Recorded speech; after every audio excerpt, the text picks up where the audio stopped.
Priatelia, po roku vás opäť pozdravujem zo severu Európy, zo švédskeho Arvidsjauru, kde obrazne povedané život začína a končí spolu so zimnou motoristickou sezónou, pretože práve do tejto oblasti nedaleko severného polárneho kruhu chodia testovať všetci výrobcovia automobilov, ale nie len samotní výrobcovia, ale aj všetci dodávateľia, teda každý, kto má niečo dočinenia, či už s vývojom elektronických systémov, bezpečnostných systémov, podvozkových častí alebo vývojom pneumatík. No a práve kvôli testu pneumatík na aktuálnu zimnú sezónu 2023-2024 sme tu aj my dnes.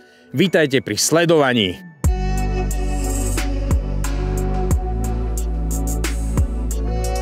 Pokiaľ sa vám dnešný test pneumatík bude páčiť, budem rád, ak nám dáte like. Ešte viac môžete našu prácu podporiť odkliknutím odberu YouTube kanálu Autožurnál. Je to nesmierne dôležité. Podporujete nás tým viac, ako si myslíte. Vopred ďakujeme. V dnešnom videu sme si pre vás opäť pripravili dva porovnávacie testy súbežne. V prednom rade budeme porovnávať 9 zimných plášťov. Ide o pneumatiky rozmeru 205 na 55 R16, čiže tradičný rozmer Golfa alebo Škody Octavie. Rovnako pre triedu kompaktov je určených tiež 9 celoročných plášťov v rozmere 225 na 45 R17. Tento raz sme vybrali celoročné pneumatiky opäť lacnejšieho segmentu, budžetového segmentu. Dnes tu nemáme prémiové plášte.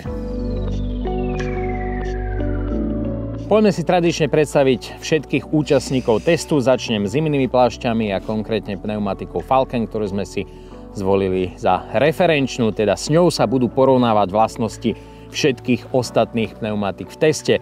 Preto vo všetkých hodnotách v tabuľke má 100%. Pokiaľ sú niektoré pneumatiky v jednotlivých disciplínach lepšie, majú nad 100%, horšie majú pod 100%.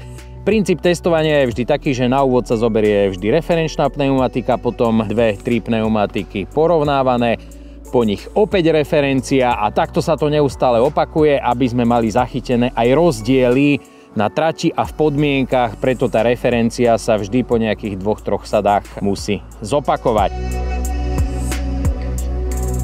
Falken je japonská značka, ale tento konkrétny kus bol vyrobený v Turecku. Váži 8,26 kg, čiže taký zlatý priemer v teste medzi jednotlivými pneumatikami. No a na úvod testu sme jej namerali hĺbku dezenu 8,7 mm. Južnú Koreu zastupuje pneumatika Kumho Wintercraft VP52, ide o plášť vyrobený v Číne, hmotnosť 8,62 kg a hĺbka dezenu len 7,8 mm.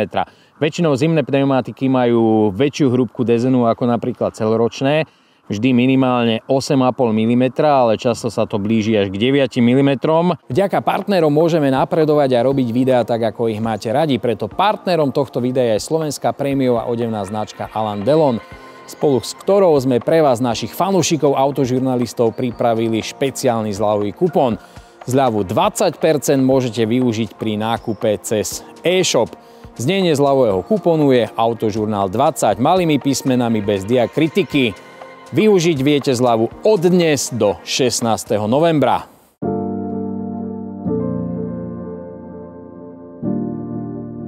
Michelin Alpine 6 je jedna z posledných noviniek spolu s Continentalom. Ide o prémiový plášť.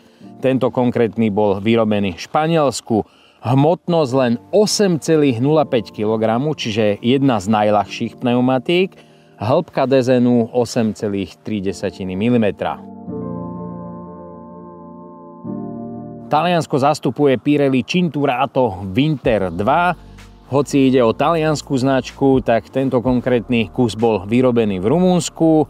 Hmotnosť 8,37 kg a hĺbka dezenu 8,7 mm. Ďalší korejský zástupca Hankook Winter Icept RS3 patrí skôr k tým prémiovejším značkám. Nielen v segmente zimných, ale aj letných pneumatík. Hankook vyrába veľmi slušné plášte v poslednej dobe. Táto konkrétna pneumatika bola ale opäť vyrobená v Číne. teda v susedstve. Pneumatika váži 8,06 kg, čiže spolu s Michelinom najľahšie zimné pneumatiky v teste. Hĺbka dezenu presne 8 mm. Ďalším prémiovým zástupcom je Goodyear Ultra Grip 9+. Táto konkrétna pneumatika bola vyrobená v Nemecku. No a pozor na hmotnosť. Beriem späť, že Michelin spolu s Hankookom sú najľahší. Nie je to tak. Sú druhý najľahší, pretože úplne najľahšia pneumatika v teste spomedzi zimných je práve Goodyear. Len 7,83 kg.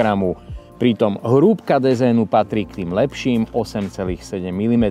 Pomer hmotnosť hrúbka dezénu úplne najlepší. No a od najľahšej pneumatiky sa dostávame k úplne najťažšej pneumatike v teste Imperial Snow Dragon UHP. Ide o čínskeho výrobcu, čínsky plášť, ktorý bol aj vyrobený v Číne. Hmotnosť až 9,24 kg. Tu hmotnosť spomínam pretože ide o neodprúženú hmotu a na jazdné vlastnosti a správanie auta na ceste veľmi vplýva tiež množstvo neodprúženej hmoty. Čím nižšia je tá hmotnosť na kolesách, na nápravách, týmto auto lepšie jazdí, lepšie sa správať. Hĺbka dezenu 8,5 mm. Popri Goodyeari, Micheline a Pirelli má veľké ambície v teste tiež Continental s minuloročnou novinkou TS 870. Pneumatika bola vyrobená v Púchove na Slovensku, podobne ako v vlaňajšej Continentali vo vlaňajšom teste, čiže evidentne na Slovensku sa vyrába tá prvá liga pneumatik Continental. Hmotnosť 8,25 kg, čiže ten lepší priemer a hĺbka dezenu 8,5 mm.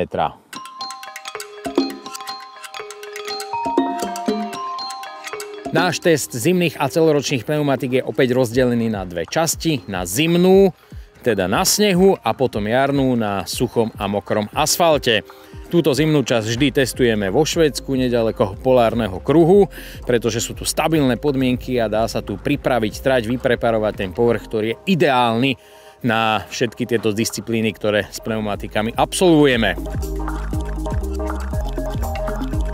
Keďže žijeme v miernom pásme, kde zimy sú stále slabšie, pre naše podmienky je ideálne vyberať pneumatiky s čo najviac vyváženými vlastnosťami na jednotlivých povrchoch. Celoročných pneumatik sme vybrali 9, za referenciu sme si zvolili BF Goodrich Advantage All Season, ktorá pochádza z koncernu Michelin a na Michelinku Cross Climate sa veľmi podobá aj tvarom dezenu. Keby som sa na pneumatiku pozeral len zhora a nevidel bočný nápis, povedal by som, že toto je jasná Michelinka. Veľmi som zvedavý, ako BF Goodrich dopadne v teste, či bude rovnako skvelé, ako zvykne byť Michelinka v porovnávaní celoročných prémiových plášťov. Hmotnosť druhá najnižšia v teste, len 8,77 kg, hĺbka dezénu 7,7 mm.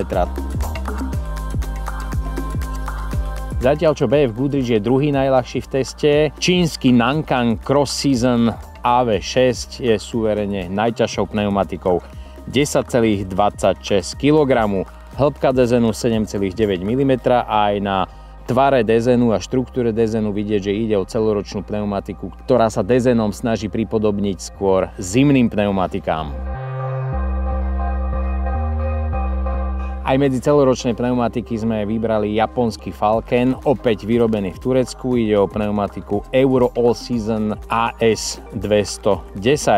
Hmotnosť druhá najťažšia, patrí medzi tie ťažšie plášte, 10,16 kg, hĺbka dezenu 7,9 mm. Fulda Multicontrol pochádza z koncernu Goodyear, pneumatika bola vyrobená v Poľsku a hmotnosť patrí do ťažšej kategórie 9,75 kg, ale hĺbka dezénu jedna z lepších 8,5 mm. Holandský Vredestein Quatrac Pro, dizajnovaný Giugiarom, teda štúdiom Ital Design, má aj taký zvláštny tvar dezénu, ktorý by som rozdelil na letnú a zimnú pologulu, pretože táto vonkajšia časť dezénu má skôr tvar a charakter letnej pneumatiky. Vnútorná sa zase podobá vyslovene na zimný plášť s klasickým kevkovým systémom. Ide o pneumatiku vyrobenú v Maďarsku, hmotnosť tiež vyššia, 9,75 kg, hĺbka dezenu presne 8 mm.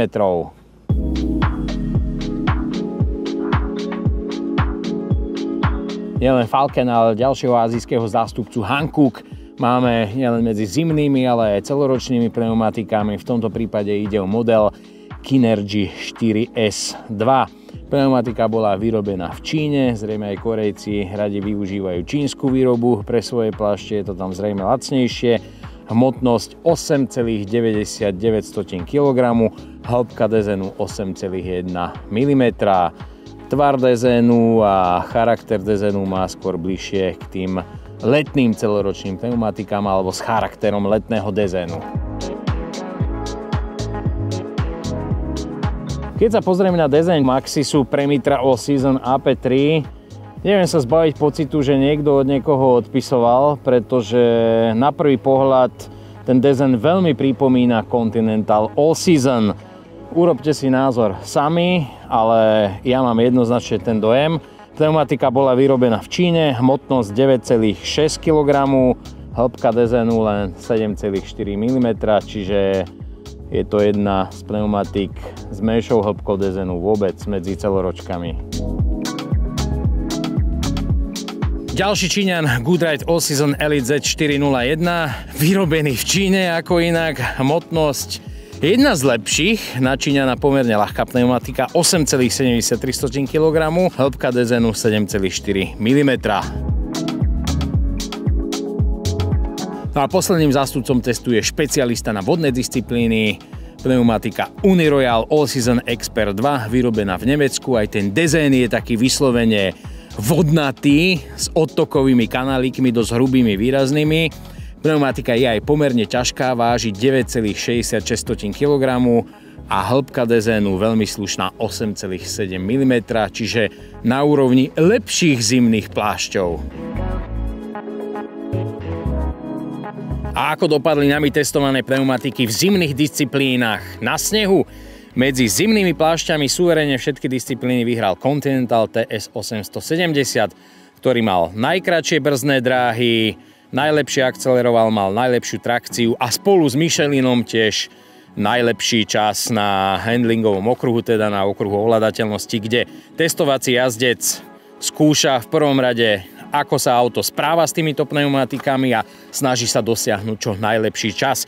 On tie pneumatiky nepozná podľa modelu, podľa značky, má ich označené podľa čísla, aby nejazdil s predsudkami v hlave, a k jednotlivým číslam si potom pripisuje svoje dojmy a dosiahnutý čas. Na ďalších priečkách sa potom veľmi tesne za sebou naukladali ostatné prémiové pneumatiky v poradí Pirelli, Goodyear a Michelin. Naozaj tam boli minimálne rozdiely len v desatine bodu. My tie pneumatiky hodnotíme podľa percentuálneho hodnotenia. Tam boli naozaj veľmi tesné rozdiely, čiže na snehu dá sa povedať, že tie prémiové plášte sú dosť vyrovnané. Naopak najslabší boli Kumho a čínsky Imperial, ktorí napríklad v brzdách zaostali o 1,7 metra. Keď už auto s najlepšími pneumatikami Continental stálo, tak Imperial a Kumho išli ešte rýchlosťou 25 km za hodinu.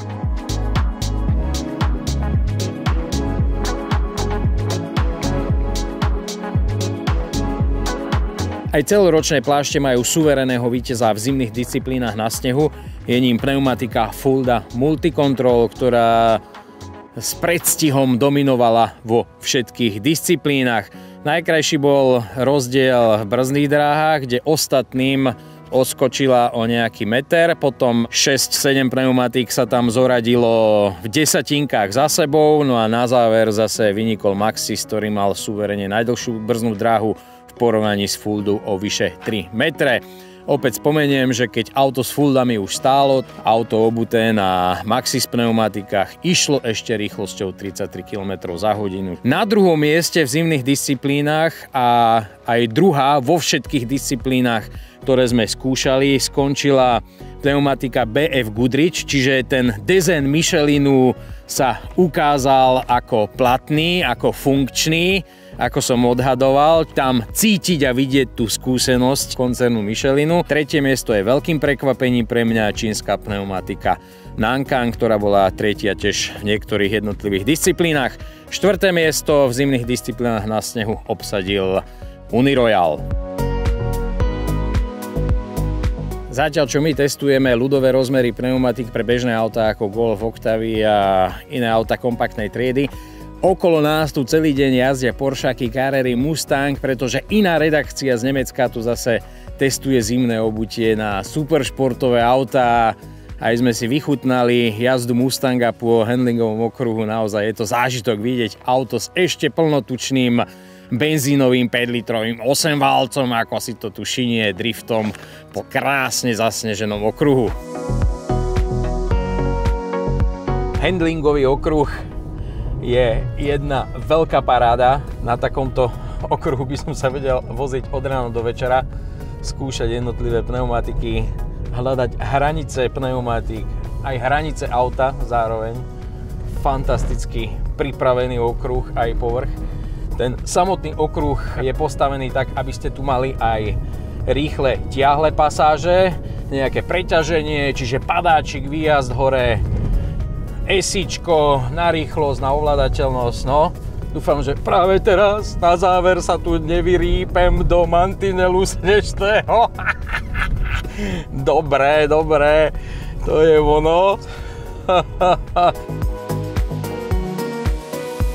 Aj ten handlingový okruh musí byť pestrý, musí byť rôznorodý, musia tu byť aj ostré zákruty, nech sa zase prejaví trakcia pneumatik, vedenie stopy jednotlivých pneumatik, ako vedia v ostrých zákrutách prenášať výkon, viesť to auto, väčšie alebo teda ťažšie, ľahšie polomery, potom opäť sa to tu narovná, opäť nejaká rýchlosť, ovládateľnosť, stabilita vo vyšších rýchlostiach, tiež skúška dobrzďovania. Testovací driver si všíma jednak, ako sa auto ovláda s tými pneumatikami, ako tie pneumatiky vedia prenášať bočné sily, ale tiež ako reagujú záberovo, či už pri trakcii, akcelerácii alebo na brzdách.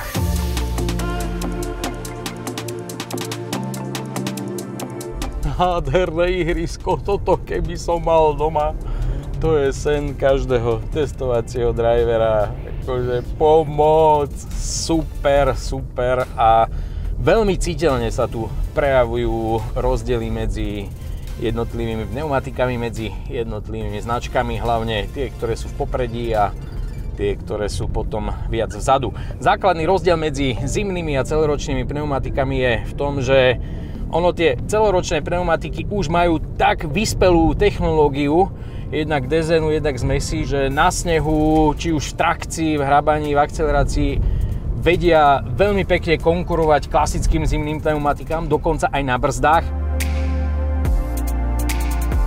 V čom ja cítim zatiaľ zásadný rozdiel medzi celoročkami a zimnými je vedenie stopy v zákrutách, že bočné vedenie, prenos síl lepšie zvládajú na takomto zasneženom povrchu zimnej pneumatiky. Tam je jasne cítiť ten kevkový systém a vplyv toho kevkového systému, že tam tie celoročné pneumatiky z princípu tvaru dezénu a technológií dezénu nemôžu byť až také precízne ako zimné, ale na také bežné prehrabanie sa niekde v stúpaní väčšou vrstvou snehu vám úplne v pohode stačia aj tie celoročky, čo som si neraz sám vyskúšal už na vlastnej karavele.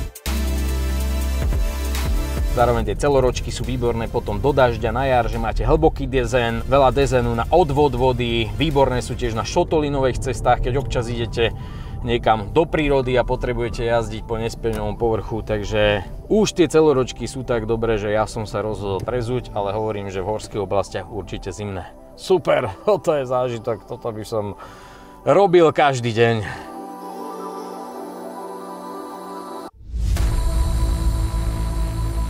Po zimných disciplínach na snehu nasledovali jarné, na mokrom a suchom asfalte, ktoré zamiešali poradím. Na vode medzi zimnými pneumatikami opäť zvíťazil Continental, ale už s menším náskokom ako na snehu. Veľmi vyrovnaným súperom mu bola pneumatika Hankook Winter Icept RS3. Naplno zabodovala v pozdĺžnom aj priečnom aquaplaningu, brzdy na vode zase najlepšie zvládol Michelin a disciplíny ovládateľnosti vyhral Continental, ktorý bol druhý najlepší v brzdách a v prvej trojke skončil aj v aquaplaningoch, vďaka čomu to v mokrých disciplínach vytiahol tesne na prvé miesto. Druhá priečka v disciplínach na vode právom patrí pneumatike Hankook, tretia Michelinu a štvrtý je Goodyear. Aj medzi celoročkami voda výborne sadla pneumatike Hankook, ktorá bola najlepšia v brzdách a v prvej trojke skončila vo väčšine disciplín. Keď auto s pneumatikami Hankook už stálo, s plášťami Fulda išlo ešte rýchlosťou 38,3 km za hodinu a na zastavenie z rýchlosti 100 km za hodinu potrebovalo o takmer 10 metrov dlhšiu brzdnú dráhu. Na druhej priečke v mokrých disciplínach skončil plášť BF Goodrich s dezenom inšpirovaným hierarchicky vyššie postaveným súrodencom Michelin Cross Climate, ktorý skončil druhý v brzdách, pozdĺžnom aquaplaningu a vyhral mokrý handling. Tretiu priečku si v mokrých disciplínach pripísal špecialista na vodu Uniroyal. Disciplíny na suchom povrchu ukázali, že ak niektorej zimnej pneumatike sedí sneh a voda, nemusí jej automaticky sadnúť aj suchý asfalt. A tak sa stalo, že do popredia sa tentoraz začali prebíjať budžetoví zástupcovia v teste. Víťazstvo si síce aj tu pripísal Continental, ktorý bol najtichší, má nízky valivý odpor, je komfortný, solidne brzdí, ale len o chlp utiekol pneumatikám Falken a Kumho, ktoré dominovali v dynamických disciplínach, konkrétne v brzdách a suchom handlingu. Referenčná pneumatika Falken bola na suchom povrchu druhá, Kumho tretia, až za nimi sa umiestnili Michelin Alpine 6, Hankook Winter Icept a Pirelli Cinturato Winter 2. V teste celoročných pneumatik suché disciplíny vyhral suverene s vysokým bodovým náskokom BF Goodrich Advantage All Season, ktorý nikomu nedal šancu v brzdách z rýchlosti 100 km za hodinu a víťazstvo si pripísal aj v jazdnom komforte a vo valivom odpore. Celkovo druhú priečku na suchom povrchu obsadil Maxxis, ktorému to nešlo na snehu ani na vode, ale aspoň na suchu si chuť napravil a v handlingu bol najrýchlejší, v brzdách obsadil druhé miesto a darilo sa mu aj v ďalších suchých disciplínach. Tretie miesto v suchých disciplínach patrí značke Hankook. Na záver si to poďme celé zrekapitulovať a rozdeliť poháre víťazom. Medzi zimnými pneumatikami preukázal najviac vyvážené vlastnosti na všetkých troch povrchoch Continental Winter Contact TS 870, ktorý víťazí a právom získava zlato. Striebro si odnáša Hankook Winter Icept, hlavne za výsledky na mokrom a suchom povrchu, a bronzová priečka patrí pneumatike Michelin Alpine 6. Zároveň treba zdôrazniť, že žiaden z účastníkov testu nedostal známku zlý alebo nedostatočný, ale najhoršia udelená známka v celkovom poradí bola slabý. Medzi celoročnými pneumatikami zlato získava referenčná pneumatika BF Goodrich Advantage All Season, ktorá v budžetovom segmente nasleduje svoj rodinný vzor Michelin Cross Climate. Striebornú priečku si odnáša podobne ako v teste zimných plášťov značka Hankook, ale v tomto prípade vďaka pneumatike Kinergy 4S. A na bronzovom mieste si píšeme Falken Euro All Season. Zatiaľ čo BF Goodrich dostal známku veľmi dobrý, Hankook ešte známku dobrý, zvyšok sa musí uspokojiť so známkou slabý. Jedného zástupcu testu celoročných pneumatik neodporúčame vôbec a je ním Goodride All Season Elite. Ďalšie poradie, ako aj celý test so všetkými podrobnými výsledkovými tabuľkami v jednotlivých disciplínach si môžete pozrieť aj na našom webe autožurnal.com.